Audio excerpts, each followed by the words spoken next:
ఈ పక్షవాయు గలవనతో నీ పాపంలో చనిపోవాలి ఉన్నవని చెప్పుట సులభమా? నీవు లేచి నీ పరుపు ఎత్తుకొని నడవమని చెప్పుట సులభమా?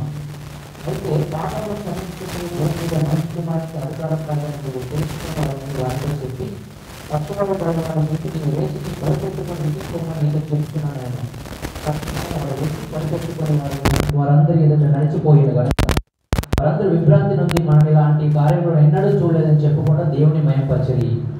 చాలండి. ఇక్కడ కపెర్నహూములోకి ఆల్రెడీ ఆయన కపెర్నహూము వచ్చాడు. ఆయన ఇంతకుముందు వచ్చాడు పరిచర్యలో భాగంగా. ఆయన మరలా ఇక్కడ అదే ఉంటుంది, ఆయన మరలా కపెర్నహూములోకి వచ్చాడు. ఈ గలిలయ ప్రాంత సముద్రం పక్కనే ఉంటుంది కపెర్నహూము. ఆ ప్రాంతానికి ఆయన వచ్చాడు. అది ఒక ఫిషింగ్ హార్బర్ కూడా అని చెప్పుకోవచ్చు. ఎందుకంటే అక్కడే ఈ యొక్క పేతురు, సిమోను కానీ ఆంద్రేయ కానీ వీళ్ళందరూ కూడా చేపలు పట్టేవారు అనమాట. అదొక పట్టణంగా మనం పిలువబడుతుంది. అదే విధముగా అక్కడ యేసుక్రీస్తు ప్రభువారు అనేక అద్భుతాలు చేస్తూ వచ్చాడు. ఆ గలిలయ సముద్ర ప్రాంతాల వైపు కానీ అక్కడ కపెర్నహూములో కానీ అనేక అద్భుతాలు చేస్తూ వచ్చాడు యేసుక్రీస్తు ప్రభువారు. అలాంటి సమయంలో కొందరు, ఇక్కడ చాలామంది ఏమంటారంటే నలుగురు అంటారు. నలుగురు కాదండి. అక్కడ నిజంగా వాస్తవానికి చెప్పాలి అంటే నలుగురు అంటే ఒక మంచాన్ని మోస్తున్నప్పుడు నలుగురు నాలుగు వైపులో ఉంటారు కదా అన్న ఉద్దేశంతో ఏంటంటే నలుగురు అన్నట్టుగా చెప్తూ ఉంటారు చాలామంది. కానీ నలుగురు కాదు. ఇక్కడ చూడండి, ఇక్కడ ఖచ్చితంగా చదవండి మీరు. 3వ వచనంలో ఉంటుంది కొందరు అంటే అక్కడ కొద్దిమంది ఉన్నారు. వాళ్ళు 5గురు కావచ్చు, 6గురు కావచ్చు, 7గురు కావచ్చు, ఎంతోమంది ఉన్నారు. ఎంతమంది అన్నది మనకు క్లియర్ కట్గా తెలియదు. వాళ్ళు చెబుతూ ఉన్నారు, కొందరు పక్షవాయువు గల ఒక మనిషిని నలుగురి చేత నియమించారు. వాళ్ళు నలుగురి చేత మోయించుకొని ఆయన యొద్దకు తీసుకుని వచ్చిరి. ఆయన యొద్దకు చూడండి, వాక్యం చదివేటప్పుడు మన మైండు, మనస్సు, ఎవ్రీథింగ్ బైబిల్ మీదే ఉండాలి. ప్రతి పాయింట్, ప్రతి ఒక్క వర్డ్ కూడా చాలా చాలా ఇంపార్టెంట్. కాబట్టి అక్కడ చూడండి, కొందరు పక్షవాయువు అంటే ఏంటండి? పెరాలసిస్ అంటే ఒకవైపు చెయ్యి, కాలు, ఈ యొక్క ఫేసు ఇలాగా వెళ్ళిపోతుంది కదా, అది పెరాలసిస్ అనమాట. అంటే వన్ సైడ్ ఏమీ పని చేయట్లేదు అంటే పెరాలసిస్, చచ్చుబడిపోయి ఉన్నటువంటి భాగం అనమాట. అంటే పక్షవాయువు అంటే పెరాలసిస్ తోటి ఉన్నటువంటి ఒక వ్యక్తి దగ్గరికి కొంతమంది వచ్చి ఏమని చేస్తున్నారు వాళ్ళు? ఆ యొక్క వ్యక్తి దగ్గరికి వచ్చి, ఎందుకంటే ఆ వ్యక్తి దగ్గరికి వస్తున్నారు అంటే వీళ్ళకి యేసుక్రీస్తు ప్రభువారి గురించి ఐడియా ఉంది, అవునా కదా? యేసుక్రీస్తు ప్రభువారి దగ్గరికి తీసుకువెళితే స్వస్థత జరుగుతుంది ఖచ్చితంగా. యేసుక్రీస్తు ప్రభువారి దగ్గరికి తీసుకెళ్తే ఆయన అద్భుతం చేస్తాడు, ఈయన స్వస్థత పొందుకుంటాడు అన్న ఉద్దేశము అక్కడ ఉన్నటువంటి ఆ కొద్ది మంది, కొందరు అన్నాడు కదా, ఆ కొద్ది మందికి అక్కడ ఉన్నది. ఉండి వాళ్ళు ఏం చేశారు? అక్కడ మంచం మీద పడి ఉన్నటువంటి ఆ యొక్క వ్యక్తిని యేసుక్రీస్తు ప్రభువారి దగ్గరికి తీసుకువచ్చారు. అయితే యేసుక్రీస్తు ప్రభువారి దగ్గరికి తీసుకొచ్చినప్పుడు యేసుక్రీస్తు ప్రభువారి సిచ్యువేషన్ ఎలా ఉంది చదువుదారండి. చూడండి, చాలామంది కూడి ఉన్నందున చూడండి, ఆ ఇంట ఉన్నాడని విని వచ్చినప్పుడు 2వ వచనంలో ఉంటుంది, అనేకులు కూడి వచ్చిరి గనుక వాకిటనైనను వారికి స్థలము లేకపోయిన, అంటే కిక్కిరిసిపోయిందనమాట. చూడండి, వాకిట అయినను స్థలము లేకుండా, అంటే ఆ పెరట్లో కూడా ఆ చుట్టుపక్కల కూడా ఎక్కడా కూడా స్థలము లేదు. ఆ ఇంట ఎలా ఉంది? ఆ ఇంట ఉన్నాడని విని వచ్చినప్పుడు అనేకులు కూడి వచ్చిరి గనుక వాకిటి అయినను వారికి స్థలము లేకపోయాను, ఆయన వారికి వాక్యము బోధించుచున్నాడు. చూడండి, యేసుక్రీస్తు ప్రభువారు ఆ ఇంటికి వచ్చాడు. ఏ ఇంటికి వచ్చాడు? ఆ కపెర్నహూములో ఉన్నటువంటి ఒక ఇంటికి వచ్చాడు. అక్కడ అనేకులు వచ్చారు. చూడండి, ఆ యొక్క ఇంటికి ఒకప్పుడు పేరుందా? ఆ ఇల్లు అంటే ఎవరికో తెలియదు, ఆ ఇల్లు ఎక్కడున్నదో తెలియదు.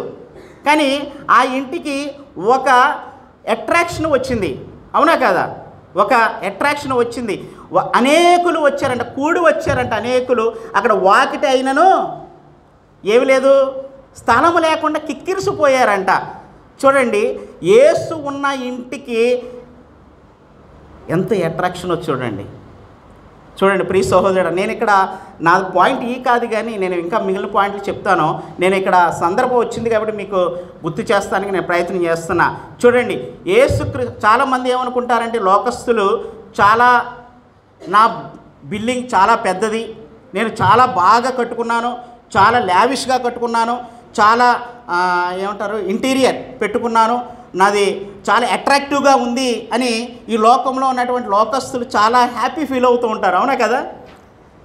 ఏదో ఒక గుర్తింపు కోరుకుంటూ ఉంటారు. కానీ ప్రియ సహోదరుడ సహోదరి, దానిని బట్టి గుర్తింపు రాదండి. దానిని బట్టి గుర్తింపు రాదు, దానిని బట్టి అట్రాక్షన్ రాదు, ఆకర్షణ రాదు. యేసుక్రీస్తు ప్రభువారు ఏ ఇంటిలో ఉంటాడో అదే అట్రాక్షన్ వస్తుంది. ఆయన చూడండి, ఆ ఇంటి గురించి నాకు తెలిసిన అనేకులు ఎక్కడెక్కడ ఉన్నటువంటి వాళ్ళందరూ వచ్చారు అంటే ఆ ఇంటి గురించి ఎలా ఉన్నది? ఆ ఇల్లు టాక్ ఆఫ్ ది టౌన్ అయిపోయింది. అవునా కదా? ఆ యొక్క ప్రాంతంలో ఒక టాక్ ఆఫ్ ది టౌన్గా ఆ యొక్క ఇల్లు నిలిచింది. అంటే చూడండి, ఒక వ్యక్తి జీవితంలో యేసుక్రీస్తు ప్రభువారు ఉండాలి ఖచ్చితంగా. యేసుక్రీస్తు ప్రభువారు తన జీవితంలో ఉండాలి, తన ఇంటిలో ఉండాలి. తన ఇల్లు అనేక మందికి ఆతిథ్యం ఇచ్చేటటువంటి ఇల్లుగా ఆ ఇల్లు ఉన్నప్పుడే ఆ ఇంటికి ఎవరైనా ఆకర్షితులు అవుతారు అన్నది నా యొక్క ఉద్దేశం. చూడండి, చాలామంది ఇంట్లోకి ఆయన ఓపెన్ డోర్, ఎవరైనా వస్తున్నారు అంటే ఓపెన్ చేయరు.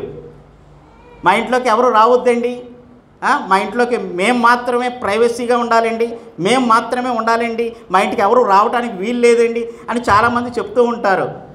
కానీ అది కాదండి. ఎప్పుడు కూడా యేసుక్రీస్తు ప్రభువారు నీ ఇంట్లో పెట్టుకుని యేసుక్రీస్తు ప్రభువారు చెంతకి అనేక మందిని నువ్వు ఆహ్వానించే వ్యక్తిగా నువ్వు ఉండాలి ఖచ్చితంగా.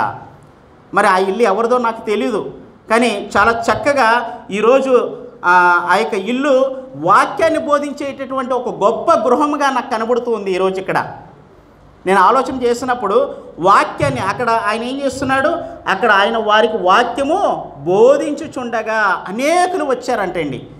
ఈరోజు మరి నీళ్ళు ఒక ప్రశ్న వేసుకోండి ప్రియ సహోదరుడ సహోదరి, మరి నీ ఇంటిలో యేసుక్రీస్తు ప్రభువారు ఉన్నాడా? నీ హృదయంలో యేసుక్రీస్తు ప్రభువారు ఉన్నాడా? నీ యొక్క గృహము ఆతిథ్యం ఇచ్చే గృహంగా ఉందా? ఒకసారి మన ప్రశ్న వేసుకోవాలి. యేసుక్రీస్తు ప్రభువారు ఉండాలి మన ఇంట్లో. ఆయన ఉన్నప్పుడు, ఆయన వాక్యము బోధిస్తున్నప్పుడు అనేకులు అట్రాక్ట్ చేయబడతారు మన యొక్క ఇంటికి, మన యొక్క గృహానికి ఒక పేరు వస్తుంది ఖచ్చితంగా. అంటే గృహానికి అంటే ఆ ఇంటికి కాదండి. ఇప్పుడు మా ఇల్లు ఉన్నది సోరారంలో, ఏమని చెప్తాం? మల్లికార్జున యొక్క గృహం అని చెప్తామా లేదా? మల్లికార్జున సుమన యొక్క గృహం అని చెప్తాం. అవునా కదా? పర్టికులర్గా ఏమైనా పేరు పెడతామా దానికి? కాదు కదా. అంటే మల్లికార్జున సుమన యొక్క గృహం అని చెప్తాం. అంటే ఈ రోజుని మా యొక్క గృహము దేవుడితో నిండిపోవాలి, దేవుడి యొక్క ప్రసన్నతో నిండిపోవాలి. అప్పుడే నా యొక్క గృహానికి అనేక మంది వస్తారు. ఓకే, మనం ముందుకు వెళ్ళిపోదాము. ఈ రోజున అనేక మంది క్రైస్తవులు వారు క్రైస్తవులుగా చెప్పుకుంటున్నారు, కానీ వారి గృహానికి యేసుక్రీస్తు ప్రభువారిని ఆహ్వానించట్లేదు. యేసుక్రీస్తు ప్రభువారిని ఎట్టి పరిస్థితుల్లో వాళ్ళు ఆహ్వానించట్లేదు అని ఇంటి బయట వదిలేస్తున్నారు. వాళ్ళే ప్రైవసీగా ఉంటున్నారు తప్ప కానీ యేసుక్రీస్తు ప్రభువారిని ఆహ్వానించే గృహంగా ఈరోజు ఏ గృహం, చాలా గృహాలు ఉండట్లేదు. ఒకసారి మనం ప్రశ్న వేసుకోవాలి. అయితే నెక్స్ట్ మనం వెళ్ళిపోదామండి. అయితే పక్షవాయువు గల చూడండి, దేవుడు ఎప్పుడూ కూడా ఒక వ్యక్తిని తన పరిచర్య కొరకు, తన కొరకు వాడబడాలి అని అంటే కనుక అతను లో క్వాలిఫికేషన్స్ ఉంటే దేవుడు వాడుకోడండి. ఖచ్చితంగా తనలో ఏదో సామర్థ్యం ఉన్నదని, క్వాలిఫికేషన్స్ ఉన్నాయని దేవుడు వాడుకోడండి ఎప్పుడు కూడా. ఆయన ఎంచుకున్న తర్వాతే, ఆయన తన చిత్తంలో ఆ వ్యక్తిని ఏర్పాటు చేసుకున్న తర్వాతనే క్వాలిఫై చేస్తాడు ఎప్పుడు కూడా. అందుకని చూడండి, దేవుడు ఎప్పుడు క్వాలిఫై పీపుల్ని పిలవడు.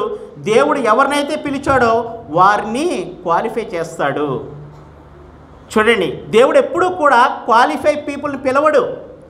నీకు సామర్థ్యం లేదని, లేకపోతే నేను బలహీనని నువ్వు అనుకుంటున్నావేమో, కానీ దేవుడు నిన్ను పిలిచాడు అంటే నేను క్వాలిఫై చేస్తాడు. ఆయన ఖచ్చితంగా క్వాలిఫై చేస్తాడు. చూడండి, ఆ యొక్క వ్యక్తులలో ఉన్నటువంటి క్వాలిఫికేషన్ ఏంటో నేను మీకు చెప్పడానికి నేను ప్రయత్నం చేస్తాను. అంటే క్వాలిఫికేషన్ అంటే వాళ్ళలో ఏదో గొప్ప సంగతులు ఉన్నాయని కాదు, కానీ దేవుడి దృష్టిలో కొన్ని విషయాలు వాళ్ళలో దాగి ఉన్నాయి. అందుకనే వాళ్ళు ఏం చేశారో తెలుసా, ఆ యొక్క యేసు యొద్దకు ఆ యొక్క వ్యక్తిని తీసుకెళ్ళటాన్ని మనము గమనిస్తూ ఉంటాం. చూడండి, ఆ యొక్క ఊరిలో పక్షవాయు గల ఆ వ్యక్తి ఉన్నాడు. ఆ వ్యక్తిని తీసుకెళ్ళాలి అంటే చాలామంది ఉండుంటారు కదా, అక్కడ చాలామంది ఉన్నారు కదా, వీళ్ళకి ఎందుకు పట్టిందా అది? అరే అడు అనారోగ్యంతో పాడైపోతున్నాడు, చాలా ఇబ్బందులు పాలవుతున్నాడు, వాడికి స్వస్థత కావాలి అని చెప్పేసి అక్కడ చాలామందికి ఉంటుంది కదా. కానీ ఎవరూ రాలేదు అక్కడికి, ఎవరూ రాలా. ఆ యొక్క కొద్దిమంది వ్యక్తులే వచ్చి ఆయన చూశారు, ఆయన పడుతున్నటువంటి ఆ బాధను చూశారు. ఆ బాధను చూసి వాళ్ళు తన మనసు తరుక్కుపోయి ఆ యొక్క వ్యక్తిని ఆ యొక్క ఇంటికి తీసుకువెళ్తూ వచ్చారండి. చూడండి, చాలామంది ఉండుంటారు కదా ఆ యొక్క ప్రదేశంలో, మరి వాళ్ళందరికీ కూడా ఏమీ పట్టించుకోలేదండి. యేసుక్రీస్తు ప్రభువారు మరి అక్కడ స్వస్థపరుస్తాడని, అక్కడ అద్భుతాలు జరుగుతాయని, అక్కడ ఆశ్చర్యకాలు జరుగుతాయని విన్నారు వాళ్ళు. కానీ వాళ్ళు చూడండి, ఒక బాధ్యత కలిగినటువంటి వ్యక్తులుగా, ఒక కమిట్మెంట్ కలిగినటువంటి వ్యక్తులుగా మనకి అక్కడ వాళ్ళు కనబడుతూ ఉంటారు. వాళ్ళు ఆ యొక్క పక్షవాయు గల వ్యక్తి దగ్గరికి వెళ్ళి ఆయన దగ్గరికి వెళ్ళి చెప్పి, అయ్యా ఇదిగో మన ఊర్లోకి యేసుక్రీస్తు ప్రభువారు వచ్చారు, ఆయన స్వస్థతలు చేస్తాడు, ఇదిగో నీ జబ్బు తగ్గిస్తాడు, ఆయన ఖచ్చితంగా సహాయం చేస్తాడు అని ఒక నలుగురిని నియమించి ఆ నలుగురిని కూడా ఆ యొక్క మంచాన్ని మోయటానికి అక్కడ నియమించారండి. నలుగురిని నియమించాడు. చూడండి, వాళ్ళు వెళుతూ ఉన్నారు. ఎక్కడికి వచ్చారు? యేసుక్రీస్తు ప్రభువారి యొక్క ఇంటి దగ్గర, ఆయన ఎక్కడున్నాడో అక్కడికి వచ్చారు. అవునా కదా? వచ్చారు. అక్కడ సిచ్యువేషన్ ఎలా ఉంది? చాలా క్రౌడ్, కిక్కిరిసిపోయారంట. వాకిటి అయినను స్థలము లేదంట అక్కడ వెళ్ళటానికి. అలాంటి సందర్భంలో వాళ్ళు ఏ నిర్ణయం తీసుకున్నారు? అరే ఇక్కడ పరిస్థితులు బాగాలేదురా, మనం ఆలోచించుదాం ఒకసారి. ఇక్కడ ఒక పాయింట్ ఏంటంటే, అక్కడ ఎవ్వరూ పట్టించుకోలేనటువంటి సమయంలో వాళ్ళు పట్టించుకున్నారు. నేను దాని గురించి కూడా మనల్ని కూడా అన్వయించుకునేటట్లు నేను చెప్తాను ఖచ్చితంగా. ఓకే, చూడండి, అక్కడ ఎవరు పట్టించుకోవట్లేదు పక్షవాయు గల వ్యక్తిని. వాళ్ళందరూ కూడా వాళ్ళ అవసరతల కోసం, వాళ్ళ సొంత ప్రయోజనం కొరకు, వాళ్ళకున్నటువంటి ఇబ్బందుల కొరకు తరిలిపోతూ అక్కడ కిక్కిరిసిపోయి ఉన్నది పరిస్థితి. మరి వీళ్ళకి లేదంటారా? పర్సనల్ ప్రాబ్లమ్స్ లేవంటారా? వీళ్ళకి ఆ యొక్క కొద్దిమంది ఎవరో ఉన్నారు అక్కడ, ఆ కొద్దిమందికి లేదంటారా? ఉండే ఉంటాయి కదా. కానీ ఆ పనులు కూడా పక్కన పెట్టి, వాళ్ళ పరిస్థితులను కూడా పక్కన పెట్టి వీళ్ళు ఏం చేశారు? ఆ యొక్క వ్యక్తి దగ్గరికి, ఆ వ్యక్తికి స్వస్థత కలగాలి అని వాళ్ళు ఒక నిర్ణయం తీసుకొని ఆ వ్యక్తిని తీసుకొచ్చారండి మొదటిగా. రెండోదిగా మనం చూసినట్లయితే కనుక ఇక్కడ కూడా ఒక పాయింట్ని మనం అబ్జర్వ్ చేయొచ్చు. అక్కడికి తీసుకొచ్చారు, కిక్కిరిసిపోయింది ఆ ఇల్లు, వాకిటి అయినా కూడా స్థలము లేదు అక్కడ. అలాంటి సందర్భంలో వాళ్ళు అక్కడ పెట్టేసి వెళ్ళిపోవచ్చు కదా. అరే బాబు, ఇక్కడ చూస్తే ఇంతమంది జనం ఉన్నారు, మనం ఎలా యేసుక్రీస్తు ప్రభువారి దగ్గరికి వెళ్ళగలము అని చెప్పేసి అనుకోవచ్చు కదా. అనుకుని అక్కడి నుంచి వాళ్ళు వెళ్ళిపోవచ్చు కదా. అక్కడ బయట మంచం పెట్టేసారే బాబు, యేసుక్రీస్తు ప్రభువారు ఇలా వస్తారు, ఈ లైన్లో వస్తారు, నువ్వు యేసయ్యా అని కేకలు వెయ్యి అని చెప్పేసి, లేకపోతే యేసుక్రీస్తు ప్రభువారు నీ దగ్గరికి వచ్చి స్వస్థత అనుగ్రహిస్తాడు, మేము వెళ్తున్నావురా బాబు, బాయ్ రా బాబు, ఇక్కడి వరకు మీకు నేను తీసుకొచ్చిందే చాలా ఎక్కువ అని అనుకున్నారా? మరి నువ్వు నేనైతే అలాగే అనుకుంటావేమో. అలా అనుకోలేదండి. వాళ్ళు ఏం చేశారో తెలుసా? వాళ్ళు ఒక ప్లాన్ చేశారు. చూడండి, ఆశ్చర్యకరమైనటువంటి ప్లాను, ఒక అద్భుతమైనటువంటి ప్లాను. మరి వీళ్ళందరినీ దాటుకుని వెళ్ళాలి అంటే అంత ఆశమాషే కాదు. నువ్వేంట్రా ముందు వెళ్ళిపోతున్నావు అని చెప్పేసి మన బుర్రలు ఉంటాయి కదా. అక్కడ సిచ్యువేషన్ మనం అర్థం చేసుకోం. నాకన్నా వెనకాల వచ్చావు, ముందు వెళ్తున్నావేంటి అని చెప్పేసి అంటామా లేదా? కానీ వీళ్ళు ఒక అద్భుతమైనటువంటి ఒక ప్లానింగు, వాళ్ళ బుర్రకి ఒక పొదును పెట్టేటువంటి ప్లానింగ్ చేస్తారు. ఏంటో తెలుసా? అరే మనం ఇక్కడికి వచ్చామో, ఇక్కడి నుంచి ఉత్తు చేతులతో మనం వెళ్ళటానికి వీలు లేదు, మనం తీసుకొచ్చినటువంటి ఈ సహోదరుడికి స్వస్థత జరగాల్సిందే అని వాళ్ళు ఒక నిర్ణయం తీసుకుని ఏం చేశారో తెలుసా? ఇంటి పైకప్పు తీసేశారండి. చూడండి, వాళ్ళకు వచ్చినటువంటి అద్భుతమైనటువంటి ఆలోచన. నీకు నాకు వస్తుందంటారా? వస్తుందంటారా? నాకు తెలుసు అక్కడ పెంకిటిల్లో ఏదో ఉంటుంది, మొత్తానికి ఏలో పెంకిటిల్ లాంటిది అయి ఉంటుంది. అందుకని ఇంటి కప్పు తీశారు. ఇప్పుడు ఇంటి కప్పులు తీయడానికి కుదరదు, సిమెంట్లుగా స్లాబ్లు కాబట్టి ఇంటి కప్పు తీశారు. ఏం చేశారు వాళ్ళు? డైరెక్ట్గా చూడండి, అక్కడ ఇబ్బందే. వాళ్ళు తీసుకున్నటువంటి నిర్ణయం చాలా ఇబ్బంది కలిగినటువంటి ఇబ్బందికరమైనటువంటి నిర్ణయమే. పైకి ఎక్కాలి. ఈడు నాకు తెలుసుండి ఇతను ఒక 60 కేజీలు ఎంతో ఉంటాడు కదా, ఆ మంచం మీద పడి ఉన్నటువంటి వ్యక్తి. ఆ యొక్క మంచం ఒక 30 కేజీలన్నా ఉంటుంది కదా. ఈ 70 కేజీలు లేకపోతే 100 కేజీలను తీసుకుని మోసుకుని ఎక్కడికి వెళ్ళాలి? ఇంటి పైకప్పు మీదకి వెళ్ళాలి. ఏం చేయాలి? ఒకేసారి వదిలేయకూడదు, చచ్చిపోతాడు. జాగ్రత్తగా, చాలా జాగ్రత్తగా ఏం చేయాలి? కొంచెం కొంచెం కొంచెం కొంచెం వదులుతూ యేసయ్య ముందుకి తీసుకురావాలి. ఇది ప్లానింగ్. ఇది స్కెచ్ చేశారు. స్కెచ్ చేసి ఏం చేశారు? తీసుకెళ్ళి నెమ్మదిగా దింపుతూ వచ్చారనమాట. యేసయ్య చూశాడు. అక్కడ వాచింగ్ చెప్తున్నాడు, చాలా చక్కగా జరుగుతుంది. అక్కడ ఉన్నటువంటి వాళ్ళు హృదయాలు మారుతూ ఉన్నాయి, ఎంతో అద్భుతాలు జరుగుతున్నాయి. యేసయ్య ఒక్కసారిగా ఆ పైనుంచి దిగుతున్నటువంటి ఆ యొక్క మంచాన్ని ఆశ్చర్యపోయాడు. ఇదేంటిది అని చెప్పేసి, నాకు తెలుసుండి అక్కడ నువ్వు నేను ఉన్నంటే ఏంద్రా బాబు ఏంటి మంచం దిగుతుంది అని చెప్పేసి మనం అనుకుంటాం కదా. అక్కడ ఆశ్చర్యపోయి ఉంటారు కదా చుట్టుపక్కల వాళ్ళు. యేసయ్య ఒక్కసారిగా ఏం చేశాడో తెలుసా? చదువుదాం రండి ఒకసారి. 5వ వచనంలో ఉంటుంది చూడండి. ఇక్కడ అండర్లైన్ చేసుకోండి. యేసు వారి విశ్వాసమును చూచి, చూడండి, నువ్వు నేను కూడా చుట్టుపక్కల ఉన్నటువంటి వారం అందరం కూడా, లేకపోతే అక్కడ ఉన్నటువంటి వారందరూ కూడా ఆ మంచాన్ని చూస్తూ ఉండి ఉంటాం. అవునా కదా? ఇదేంట్రా బాబు ఇలా పైనుంచి దిగుతుంది అని చెప్పేసి మనం ఆలోచన చేస్తూ ఉంటాం. కానీ యేసయ్య ఏం చూసాడో తెలుసా? మంచాన్ని చూడలా, మంచం మీద ఉన్నటువంటి పక్షవాయువు గల వ్యక్తిని చూడలా.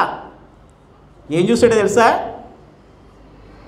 అక్కడ కొద్దిమంది ఎవరైతే దింపుతున్నారో ఆ కొందరి యొక్క హృదయాన్ని చూశాడు. చూడండి, మన దేవుడు హృదయాన్ని ఎరిగే దేవుడు. ప్రియ సహోదర సహోదరి, నీ హృదయంలో ఏముందో తెలుసు దేవుడికి ఖచ్చితంగా. అక్కడ హృదయాన్ని చూశాడు. ఆ హృదయాన్ని చూసి ఏం చేశాడో తెలుసా? యేసు వారి విశ్వాసమును చూచి, అక్కడ పక్షవాయువు గల యొక్క వ్యక్తి యొక్క విశ్వాసాన్ని చూడాలి. మరి ఆయన ఏ స్థితిలో ఉన్నాడో మనకు తెలియదు. అంటే కాన్షియస్ మైండ్లో ఉన్నాడో అన్కాన్షియస్లో ఉన్నాడో తెలియదు. కానీ అక్కడ కొద్దిమంది యొక్క హృదయాన్ని చూచి, వారి విశ్వాసమును చూచి, మెన్ ఆఫ్ ఫెయిత్, వారి యొక్క విశ్వాసమును చూచి దేవుడు ఏం చేశాడో తెలుసా? ఇదిగో అక్కడ వేరే టాపిక్ ఉంటుంది, పక్కన ఉన్నటువంటి వాళ్ళు అంటారు, అది పక్కన పెట్టండి. కానీ మన కాన్సెప్ట్ అది కాదు. మన కాన్సెప్ట్ ఏంటంటే, చూడండి, ఈ పక్షవాయువు వానితో నీ పాపములు క్షమింపబడి ఉన్నవని చెప్పుడు సులభమా? నీవు లేచి నీ పరుపెత్తుకొని పోడు సులభమా అని చెప్పేసి, నీవు లేచి నీ పరుపెత్తుకొని ఇంటికి పొమ్మని నీతో చెప్పుచున్నాను. తక్షణమే వాడు తక్షణమే లేచాడంట. ఏం జరిగింది? ఆయన పరుపెత్తుకుని వెళ్ళిపోయాడంట. ప్రియ సహోదర సహోదరి, నేను ఈ విషయాలు ఎందుకు చెప్తున్నానో తెలుసా? అక్కడ ఆ యొక్క వ్యక్తి ఒక భయంకరమైనటువంటి రోగంతో బాధపడుతూ ఉన్నాడు. ఒక భయంకరమైనటువంటి స్థితిలో ఉన్నాడు. ఆ వ్యక్తి ఒక భయంకరమైనటువంటి లేవలేని పరిస్థితుల్లో ఉన్నాడు. దుర్భరమైనటువంటి పరిస్థితుల్లో ఉన్నాడు. వాళ్ళు చూసి వదిలిపెట్టలేదండి. ప్రియ సహోదర సహోదరి, జ్ఞాపకం పెట్టుకోండి, ఈరోజు ఎంతమంది భయంకరమైన పరిస్థితుల్లో ఉన్నారు. అంటే అనారోగ్య పరిస్థితుల గురించి నేను చెప్పట్లేదు. పాపమని నాశనకరమైనటువంటి రోగంతో బాధపడుతున్నారు. వాళ్ళు ఆ యొక్క భయంకరమైన నరకానికి వెళ్ళాలి. వాళ్ళు భయంకరమైన పరిస్థితుల్లో వాళ్ళు ఉన్నారు. ఆ యొక్క రోగి ఏ విధంగా ఆ మంచం మీద పడి ఉన్నాడో అలాంటి దుర్భరమైనటువంటి భయంకరమైనటువంటి క్యాన్సర్ కంటే, ఎయిడ్స్ కంటే భయంకరమైనటువంటి పాపమనే రోగం అనేటటువంటి వ్యాధితో అనేక మంది ఈరోజు బాధపడుతూ ఉన్నారు. మరి ప్రియ సహోదరుడు సహోదరి, వాట్ ఈస్ అవర్ రెస్పాన్సిబిలిటీ? ఆ కొద్దిమంది ఏం చేశారో తెలుసా? ఆ యొక్క భయంకరమైనటువంటి అస్వస్థతతో బాధపడుతున్నటువంటి వ్యక్తి దగ్గరికి వెళ్ళి, మనకెందుకులే, మనం బాగుంటే చాలులే, మనం హ్యాపీగా ఉంటే చాలులే, మనకి స్వస్థతలు వస్తే చాలులే అని యేసయ్య దగ్గరికి తీసుకెళ్లకుండా ఉండి ఉన్నట్లయితే కనుక ఆ వ్యక్తి స్వస్థపరచబడేవాడా? గమనించండి, ఆ వ్యక్తి స్వస్థపరచబడేవాడా? ప్రియ సహోదరుడు సహోదరి, నీకు నాకు ఉన్నటువంటి రెస్పాన్సిబిలిటీ ఏంటో తెలుసా? చూడండి, మనము ఆ వ్యక్తులు ఏ విధమైనటువంటి కాన్షియస్ మైండ్ తోటి ఆలోచించారో చూడండి. ఆ భయంకరమైనటువంటి రోగంతో బాధపడుతున్నటువంటి వ్యక్తిని యేసునొద్దకు తీసుకొచ్చారు. మరి ఈరోజు నీతోటే దేవుడు మాట్లాడుతున్నాడు. మరి నువ్వేం చేస్తున్నావు? నీ పక్కన పాపం అనే భయంకరమైన రోగంతో బాధపడుతున్నారు కదా అనేక మంది. పాపం అనే భయంకరమైనటువంటి శిక్ష, అది భయంకరంగా ఉంటుందని వాళ్ళు ఉన్నారు కదా. వారికి మరి నీవు యేసు యొద్దకు తీసుకురాగలుగుతున్నావా? యేసుని పరిచయం చేయగలుగుతున్నావా? యేసు పాదాల చెంతకి నువ్వు తీసుకురాగలుగుతున్నావా? ఎస్, అది రిస్కే వాళ్ళకి. చూడండి, ఆ కొద్దిమంది కూడా ఆ యొక్క వ్యక్తులు ఆ యొక్క వ్యక్తిని యేసు యొద్దకు తీసుకురావటం రిస్కా కాదా? రిస్కా కాదా? అక్కడ ఒకటి అయినను స్థలము లేకుండా పోయింది. అలాంటి పరిస్థితుల్లో వాళ్ళు రిస్క్ తీసుకున్నారు కదా. ప్రియ సహోదరుడు సహోదరి, వాళ్ళు తీసుకొచ్చారు కదా. చూడండి, ఎంతో భారం కలిగినటువంటి విషయము. ఆ యొక్క మంచము ఆ వ్యక్తితోటి పైకి లేపాలంటే అంత ఈజీ కాదు. అలాంటిది కూడా లేదు, ఇక్కడ వదిలిపెట్టి వెళ్ళిపోకూడదు అని చెప్పేసి వాళ్ళు రిస్క్ తీసుకున్నారండి. వాళ్ళలో ఉన్నటువంటి క్యారెక్టర్స్ కొన్ని మీకు చెప్పడానికి నేను ప్రయత్నం చేస్తా. చూడండి, first of all men of responsibility. వాళ్ళకు ఉన్నటువంటి ఒక గొప్ప రెస్పాన్సిబిలిటీ.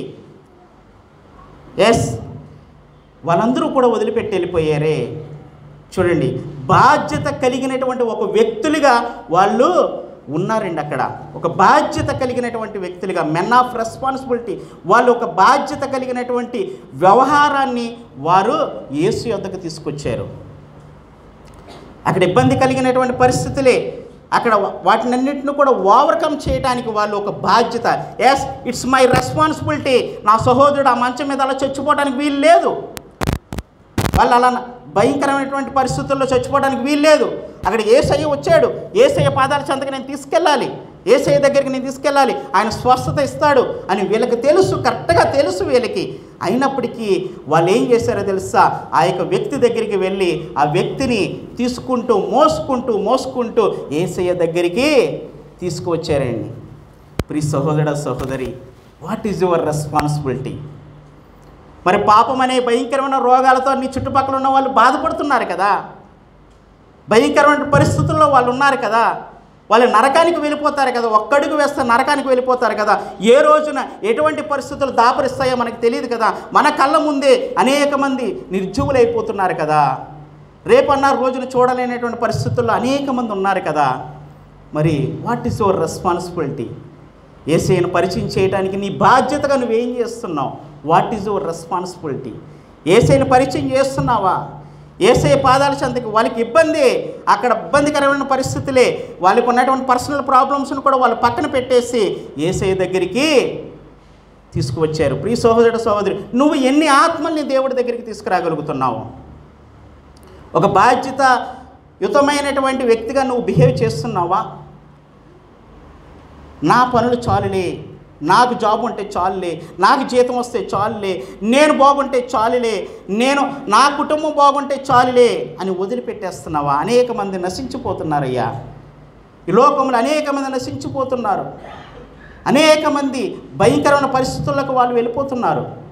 వాళ్ళకి సువార్త ప్రకటించవలసినటువంటి బాధ్యత నీ మీద నా మీద కూడా ఉంది అని మనం జ్ఞాపకం పెట్టుకోవాలి ఎప్పుడూ కూడా. ఇందాక బ్రదర్ చెప్పాడు, మనము బల్ల ఎందుకు ఆచేస్తామో తెలుసా?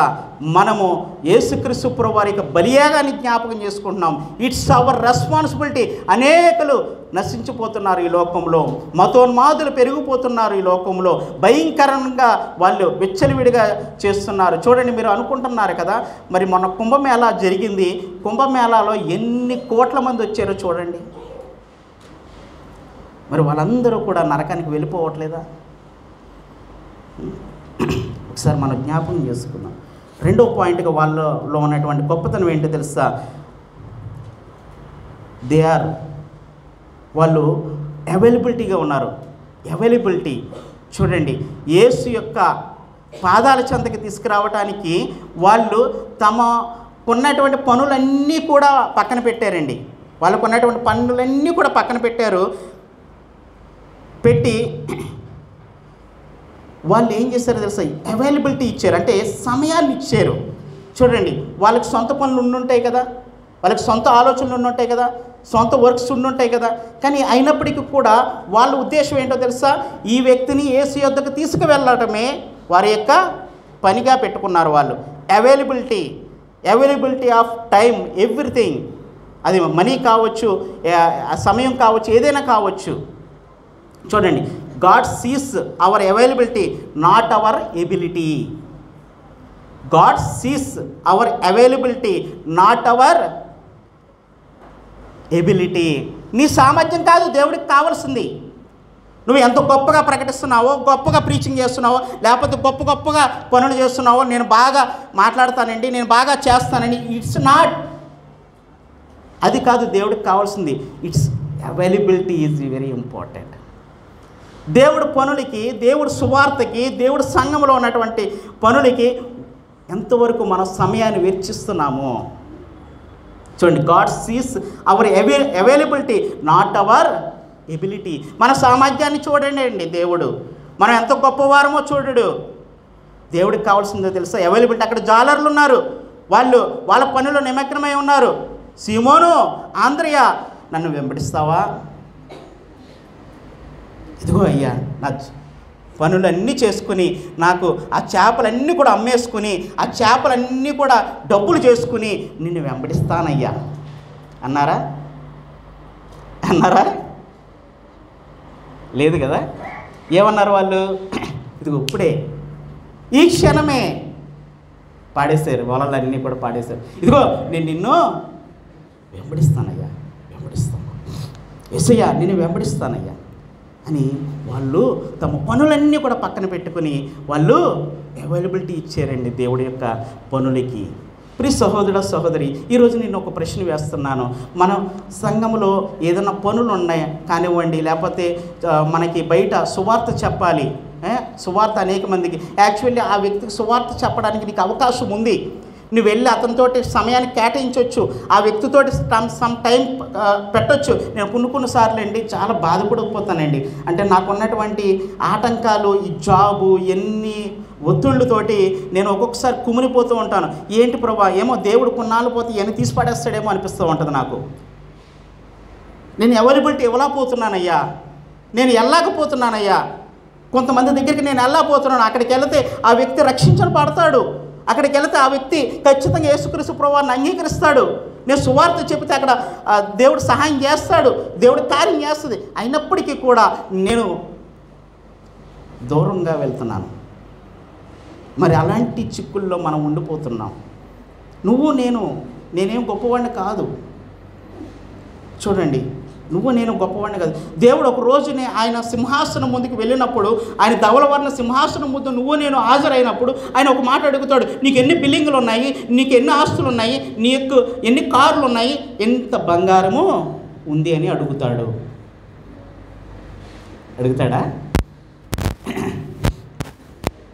ఏమి అడగడు. నువ్వు ఇంతమంది ఆత్మలను నా దగ్గరికి తీసుకువచ్చావు. ప్రియ సహోదరుడు, సహోదరి, చూడండి, God sees our availability, not our ability. మన సామర్థ్యాన్ని దేవుడు ఎప్పుడు కూడా పట్టించుకోడండి. మనము ఇంకొక రెండు విషయాలు ఉన్నాయి. నాకు ఇంకా 5 minutes టైం ఉంది, నేను ముగించేస్తాను. ఆ విషయాలను కూడా మనం జ్ఞాపకం పెట్టుకుని మనము ముందుగా త్వరగా వెళ్దాము. ఓకే, తర్వాత మెన్ ఆఫ్ పేషెన్సీ.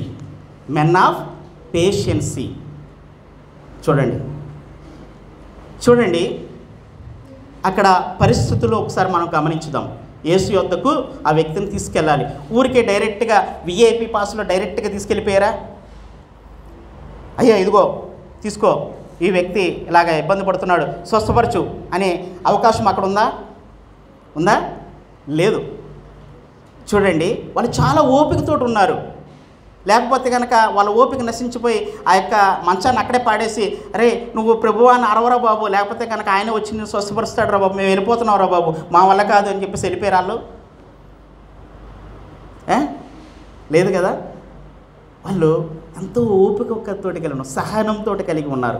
సహనంతోటి వాళ్ళు ఎంతో ఓపికతోటి ప్లాన్ చేశారు. ఎలాగా ఈ వ్యక్తి స్వస్థపరచబడాలి, ఈ వ్యక్తి ఎలాగైనా యేసయ్య దగ్గరికి నేను తీసుకెళ్ళాలి, ఖచ్చితంగా యేసయ్య ముడితే కనుక ఆయన చూస్తే స్వస్థపరచబడతాడు అని చెప్పేసి ఆయన ఒక ఆలోచన చేశారు, ఒక ప్లానింగ్ చేశారు, ప్రీ ప్లాన్ చేశారు, సహనంతో ఉన్నారు. It's time taking process.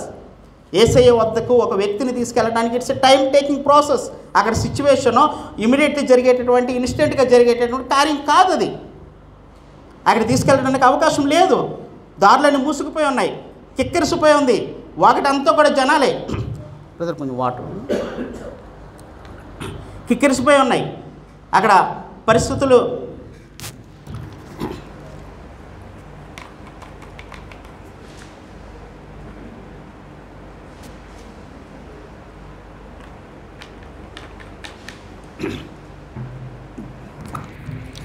అటు పరిస్థితులు వ్యతిరేకంగా ఉన్నాయి. యాక్చువల్ అక్కడ వెళ్ళటానికి అవకాశం లేదు. వాళ్ళు అసహనంతో ఇంకా పని అవ్వదులే, ఇంకా యేసయ్య దగ్గరికి ఈ వ్యక్తిని మనం తీసుకెళ్ళలేంలే అని రిటర్న్ అయిపోయారా? లేదండి. ఏం చేశారో తెలుసా? వాళ్ళు ఓపికతోటి సహనం పాటించి ఆ యొక్క వ్యక్తిని ఆ యొక్క తాళ్ళు కట్టి మంచంతో ఆ యొక్క యేసయ్య వద్దకు దించుతూ వచ్చారండి. ప్రియ సహోదరుడు సహోదరి, మనం చాలాసార్లు అనుకుంటాం కదా, సువార్త ఈ వ్యక్తికి ఎన్నోసార్లు సువార్త చెప్తున్నాం, ఇంక ఈడు రాడు, లేకపోతే ఈమె రాదు, ఈ ఫ్యామిలీ మారదు, వీళ్ళు రారు, ఇంకా వీళ్ళు నరకానికి వెళ్ళిపోవలసిందే అని. మరి నువ్వు అనుకుంటున్నావా? సహనం ఎక్కడ? ఓర్పు ఎక్కడ? నీ గురించి నా గురించి కూడా మన పరమను ఉన్నటువంటి దేవుడే ఆయన ఎంతో సహించాడు కదా, ఎంతో భరించాడు కదా ఆయన. మరి మనకి సహనం ఎక్కడ? మనం కొన్నిసార్లు అనుకుంటాం, ఈడు ఖచ్చితంగా నరకానికి వెళ్ళాలి, వీడికి సువార్త పనికిరాదు అని చెప్పేసి మనం అనుకుంటాం కదా. మనం అనుకుంటాం అంటే మనం మానవులం కాబట్టి మన హృదయం అంతా ఒకటే, అవునా కదా? వీళ్ళ గురించి ఎంత ప్రార్థన చేసిన వీళ్ళు రారు. మా నాన్నగారు మా చిన్నాన్న వాళ్ళ గురించి, వాళ్ళ హిందువులు ప్రార్థన చేస్తూ ఉన్నారనమాట. చాలా సహనంతో ప్రార్థన చేస్తున్నారు. ఎందుకంటే మా నాన్నగారి దగ్గరికి కనిపిస్తారు కాబట్టి చెప్తున్నా. వాళ్ళ గురించి ప్రార్థన చేస్తున్నాను. మా అమ్మకు కొంచెం సహనం తక్కువ జనరల్గా.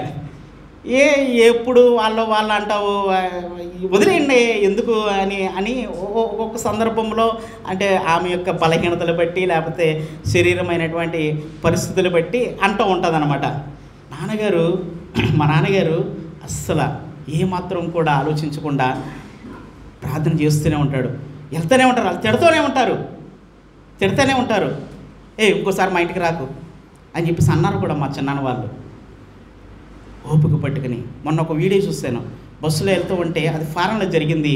ఆ యొక్క ప్లాకార్డు పట్టుకుని ఆయన యేసే నిజమైన దేవుడు, ఈజ్ డైట్ ఫర్ యూ అని చెప్పేసి ప్రకటిస్తూ ఉంటే, అక్కడ ఉన్నటువంటి వ్యక్తి ఒకేసారి లెగిసి స్లాబ్స్ అనమాట, అంటే దెబ్బ కొట్టేశాడు అక్కడ ఉన్నటువంటి పెద్ద వ్యక్తిని. కొట్టేస్తే ఆయన ఏమన్నాడు తెలుసా? ఇక్కడ కూడా కొట్టు అని రెండవ చెంపను కూడా ఆయన చూపిస్తూ ఉన్నాడు. కొద్దిసేపటికి అక్కడ రిపెంట్ అయిపోయి ఆ వ్యక్తి యేసుక్రీస్తు ప్రభువారిని అంగీకరించాడండి. ప్రియ సహోదర సహోదరి, నువ్వు సువార్త చెప్తున్నప్పుడు లేకపోతే ఆటంకాలు వస్తాయి, కొన్ని ఇబ్బందులు వస్తాయి. నువ్వు యేసు యొద్దకు ఒక వ్యక్తిని లేకపోతే ఒక ఆత్మని సంపాదించి ఆయనకి పాదాల చెంతకు తీసుకెళ్ళటానికి నువ్వు అంత ఈజీ కాదండి. నువ్వు పోరాటం చేస్తున్నది అపవాది ఆకాశం ముందు ఉన్నటువంటి అపవాది సంబంధికులతో నువ్వు చేస్తున్నావు కాబట్టి అంత ఈజీ కాదు, వాళ్ళు అంత ఈజీగా రారు. బీ పేషెన్సీ. చూడండి, వాళ్ళు ఎంతో పేషెన్సీతో ఉన్నారు. వాళ్ళ గురించి ప్రార్థన చేయి, సువార్త చెప్పు, మళ్ళీ చెప్పు. యేసే రక్షకుడు, ఆయనే నిజదేవుడు, ఆయనే లోకరక్షకుడు, ఆయన ద్వారా తప్ప తండ్రి ఎదుగు మార్గం లేదు అని చెప్పు. ఒక రోజున దేవుడు నీకు నాకు కూడా దేవుడు అలాగే చేసి ఉంటాడు, అవునా కదా? సువార్త అనేక సార్లు నీ చెవుల్లో నా చెవుల్లో గింగిరి వంట వచ్చి ఉంటాయి. ముత్తయ్య బ్రదర్ అంటూ ఉంటాడు ఒక్కోసారి, మమ్మల్ని వదిలిపెట్టరా బాబు అని చెప్పేసి అనేవాళ్ళు అప్పుల్లో స్టార్టింగ్లో. ఇప్పుడు అంటే పర్లేదు కానీ మేము తరచుగా వెళ్తూ ఉండేవాళ్ళం అనమాట. అంటే ఒక వ్యక్తి దగ్గరికి వెళ్ళాలి, దర్శించాలి, అక్కడికి వెళ్ళాలి, వాళ్ళతో మాట్లాడాలి, సువార్త చెప్పాలి. వాళ్ళు నిన్ను రిగ్రెట్ చేస్తారు, నీకు కోపగించుకుంటారు, నిన్ను కొడతారు, కొన్నిసార్లు అవమానిస్తారు. నువ్వు భరించు.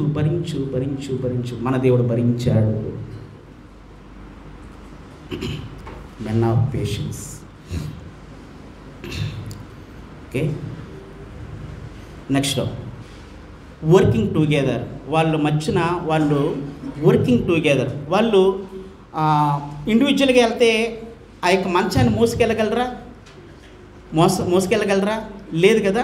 వాళ్ళు ఏం చేశారు, 2-3 అక్కడ ఉన్నటువంటి వాళ్ళు అనుకున్నారు, అరే మనము అందరం కలిసి, వాళ్ళ యొక్క మెయిన్ మోటివ్ ఒకటే ఉంది, ఈ వ్యక్తిని తీసుకువెళ్ళాలి అని.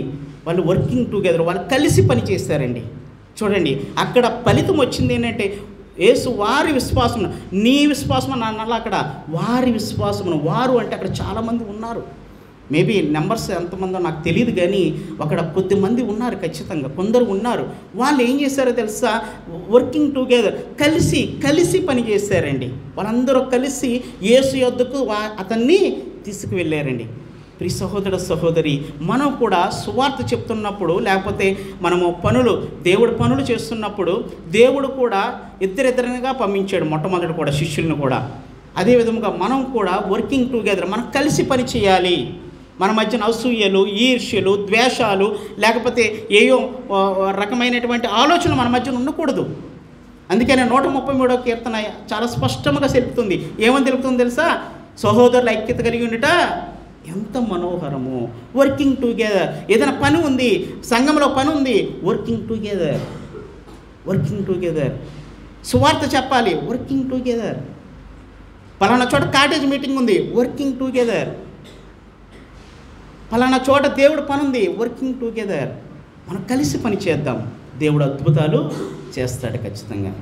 లాస్ట్ పాయింట్ నేను చెప్పి ముగించేస్తాను, అయిపోయింది, ఒక్క నిమిషము. మెన్ ఆఫ్ ఫెయిత్, యేసు వారి విశ్వాసమును చూచి, మెన్ ఆఫ్ ఫెయిత్ వారి యొక్క విశ్వాసమును చూచి ఏం చేశాడు, అక్కడ స్వస్థపరిచాడు. చూడండి ప్రియ సహోదర సహోదరి, మనం అనుకుంటాం అవతల వ్యక్తులు విశ్వాసం లేకపోతే వీడు ఎలా రక్షించబడతాడని. ప్రభు అక్కడ ఆ విధంగా చూడట్లేదని మీకు అర్థమవుతుందా? వారి విశ్వాసం, ఆయన విశ్వసించుంటాడా? లేదు కదా. ఆ పక్షవాయువు గల వ్యక్తి విశ్వసించుంటాడా? లేదు కదా. వారి విశ్వాసమును చూసి అక్కడ స్వస్థత జరిగింది. అంటే నువ్వు ఒక వ్యక్తిని రక్షణ వైపు నడిపించాలన్నా, రక్షణలోకి నడిపించాలన్నా, ప్రభు యొద్దకు తీసుకురావాలన్నా నీ విశ్వాసము చాలా చాలా ప్రాముఖ్యమని ఆలోచన చేయి. నువ్వు విశ్వాసం కలిగి ఈ వ్యక్తి యేసుక్రీస్తు ప్రభువు వారి పాదాల చెంతకు వస్తాడు ఖచ్చితంగా అని నువ్వు విశ్వాసంతో ప్రార్థన చేయి. నువ్వు విశ్వాసంతో మరలా సువార్త చెప్పు. నువ్వు విశ్వాసంతో అతన్ని కాంటాక్ట్ అవుతూ ఉండు. ఖచ్చితంగా దేవుడు సహాయము చేస్తాడు. నీ విశ్వాసమును చూసి ఆ వ్యక్తిని రక్షిస్తాడు దేవుడు. నీ విశ్వాసమును చూసి మీ అమ్మ నాన్నల్ని రక్షిస్తాడు. నీ విశ్వాసమును చూసి నీ అక్క చెల్లెండ్రలను రక్షిస్తాడు దేవుడు. నీ విశ్వాసమును చూసి దేవుడు అనేక మందిని ఆయన రక్షణలోకి నడిపిస్తాడు. ప్రియ సహోదరుడు సహోదరి, జ్ఞాపకం పెట్టుకోండి. మనము ముగించుకుందాము. మనము విశ్వాస యాత్రలో మనం కొనసాగుతున్నాం. It's our responsibility. చూడండి, ఆ విశ్వాసులు వారికి ఉన్నటువంటి విశ్వాసము ద్వారా ఆ వ్యక్తిని స్వస్థపరిచేటట్లు చేశారు. ప్రియ సహోదర సహోదరి, మరి ఈ లోకంలో అనేక మంది నశించిపోతున్నారు, అనేక మంది నరకానికి వెళ్ళిపోతున్నారు. వారికి సువార్త చెప్పవలసినటువంటి బాధ్యత నీ మీద నా మీద ఉంది ఖచ్చితంగా. కాబట్టి ఈ విషయాన్ని మనం జ్ఞాపకం పెట్టుకుందాం. ఈ విషయాలన్నీ కూడా మనం ఎప్పుడు కూడా నెమరు వేసుకుందాం. మన విశ్వాసం ద్వారా ఇతరులు రక్షణలోకి నడిపించబడాలి. దేవుడి మాటలు దీవించును గాక. దేవునికి మహిమ కలుగును గాక. ఆమేన్.